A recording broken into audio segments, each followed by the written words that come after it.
The only thing I would add is, in the course of this convergence, let's not forget the more underprivileged people, and frankly, I think one of the biggest problems facing the world today is the increasing discrepancy between the rich and poor, and the increasing, imbalance in the distribution of income. And I think that has to be addressed in this whole convergence. Well, with that, ladies and gentlemen, I think we can open to one or two questions, and then we have to call the session to an end. Any questions for our panel members? Boy, we floored everybody. We talk too much. Okay, Linda. Yeah.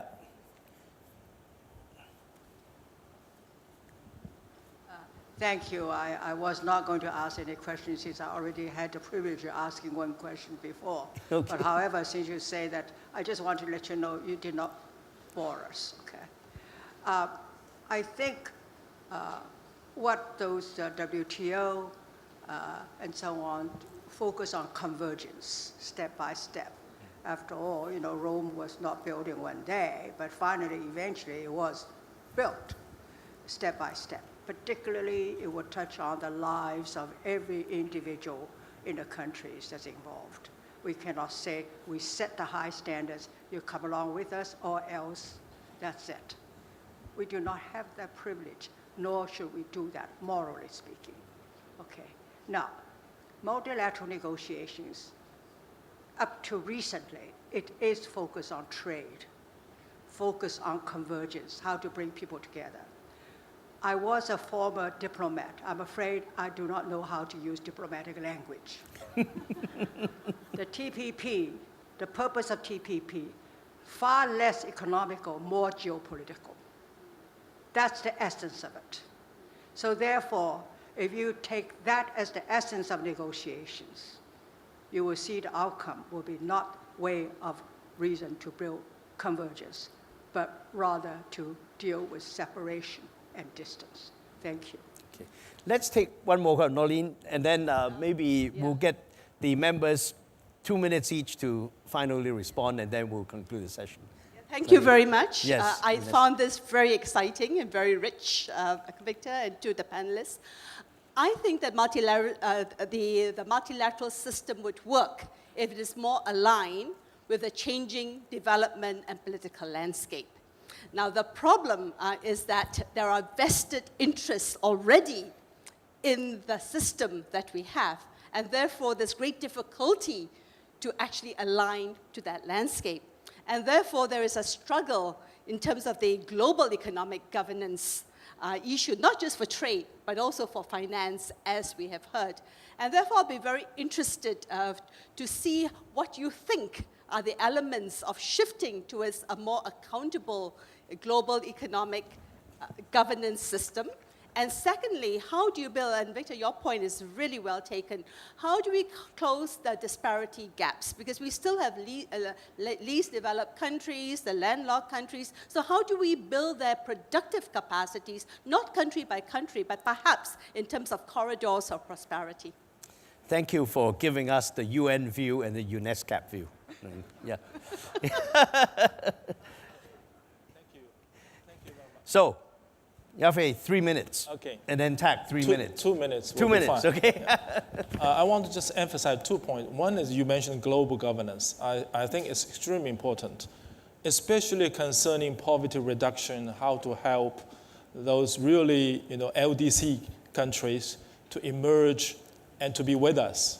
I mean, the whole world is moving, but we certainly have left many countries behind, unfortunately. What can we do? It's not just about trade, global open trade system, because the system as such is not fair in itself.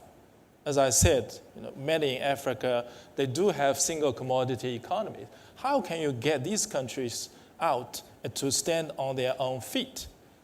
That's one big challenge for us. Secondly, I agree with the first speaker that we need to think very seriously to get geopolitical considerations out of any trade negotiations, be it multilateral or regional. Thank you. Okay, thank you, Yafei. Zach, you have the last word. Yeah, well, thank you very much for the questions. Geopolitical, I don't want to touch upon the geopolitical under the current situation with the neighboring countries. But definitely geopolitical is the very important issue for the trade negotiation. Not only the trade, but also maybe IP and a lot of issues and regulation, stuff like that. But as a business people, I like to see the trading pacts get rid of the any kind of a geopolitical sense. Well, definitely, there is a conflict with the neighboring countries, but TPP is regarded as a geopolitical a sense more than the free trade, right? How we can, Japan can get rid of the sense of a geopolitical sense toward the real free trade. Some leaders, such as Japan, has to reform domestic issues so that the real value of the trade pacts will prevail to other countries as well. So I'm talking about the leadership. And I think we have a danger of lack of leadership nowadays in the global governance as well. For example, Syria. For example, other rest of the countries. Who is the strong leadership? I think not only the trade pacts and the negotiation, but also geopolitical things. Definitely, we should have the leadership, not only the trade pacts, but also geopolitical issues. I think Japan should take some role for that. And I think TPP is one of the issues. And going back to the disparity of wealth, I think definitely I mentioned this thing in the first session. IP rights. IP is very important for those who are producing. And I think small economies should accept the IP rights because that's the experience of Japan. We brought lots of licenses from the United States. And because of that, we could attain a certain level of economic growth. So that means, a lot of IPs creates, new IPs in the country who accepted IPs because human resources, because education here is a lot, but disparity comes from maybe education, so education the issue, but definitely IP issue is the one Japan and advanced countries should focus for the sake of the even small economies, because eventually those developed countries with a lot of IPs have to move toward another IP, and the production sites go to the small economies. And again, Japan will not be producing T-shirts anymore. And laborers go to a lot of employment goes to the rest of the countries. That leadership is needed. And definitely disparity of wealth is, if that happens a lot, that will endanger the business of big economies as well. So definitely, I think IP is one of the issues. So IP rights should be approved as soon as possible, so that we can export IP more easily. So for the sake of small economies. Thank you, Tak. Thank you for that. Well, listening to this, the only final comment I would make is the following: if we're successful in taking the political dimension out of some of these negotiations, trade negotiations, be it regional or multilateral, perhaps then that becomes the platform in which there could be confidence building, on which political differences could then be resolved. You see, I think that to me is the long run. And that's how, if we can use these to address the economic and developmental issues that the world faces, in fact, is the commonality and the platform that would be the confidence builder, which is what we need now to resolve some of the political differences, perhaps outside of these arena. Right. So with that, ladies and gentlemen, thank you for your participation. I'd like to extend a very warm thanks to our panel members. Thank you. Thank you. Tak, well done. Victor, That was great.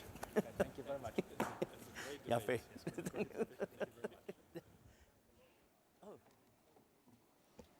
Thank you again for such a thought-provoking discussion. As Dr. Fong mentioned, Mr. Lammy's book, The Geneva Consensus, Making Trade Work for All, is available for sale at the Cambridge Press counter in the foyer, and he will also be there for a book signing session during the afternoon break at 4 o'clock. Please note that our next session will be the parallel sessions, and they will commence at 11:55 a.m. For 3 of the sessions, including Asian Finance 2020, Global Value Chains, and Evolving Growth Models, please proceed to the Harbor View rooms located on the 4th floor. For session on Asia's Sustainable Development, please proceed to the Victoria Room 1 on this floor. We shall now take a short coffee break. Please enjoy, and our ushers will guide you to the parallel sessions. Thank you.